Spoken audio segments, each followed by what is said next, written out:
Mahirap maging mahirap. Pero kasalanan mo yun kung maging mahirap ka pa. Bakit? Isa sa problema ko dati pambayad ng bahay. Diba? Nag-pandemic, ang dami nangyari eh. Nawalan ng trabaho, nag-decide dito mag full-time. And hindi ko ito magagawa kung hindi maganda yung sistema ng House of Franchise. Alam mo kung anong ginawa ko? Nag-cellphone lang. Nagbabad lang ako sa cellphone kaya nakasalamin na eh. Pero kumita ako ng milyon. Lahat tayo, we deserve more in life. Diba? And hindi mo kailangan maging techie eh. Total, nasa social media naman tayo lahat. Why not? Gawin mo tong negosyo. At ako mismo magtuturo sa'yo, step by step, kung paano kakakita ng milyon dito. Guys, hindi to hyping. Hindi tayo niloloko. Totoo yung check.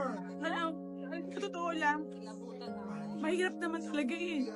Mahirap maging mahirap. Pero kasalanan mo yun kung maging mahirap ka pa. Kasi nandito na kayo lahat eh. At kung ano yung ginawa ko, tinuturo ko lahat sa iyo yun.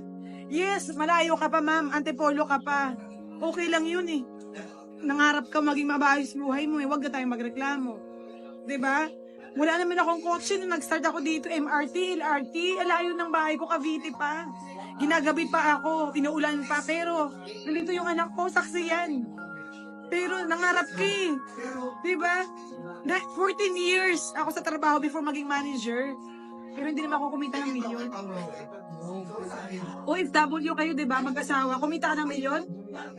Ay, Kumita siguro ng progastos. Pero ito, net income to. Yung 20 years ko na bayad sa bahay, 13 years old yung anak ko eh. If you do the math, graduate na lang yan, di pa ako bayad sa utang ko eh. Tama ba? Oo. So, sobrang ganda ba yung negosyo? Yes! Sobrang sulit ba yung 17888 mo? Sulit na sulit! Sulit! To God be all the glory!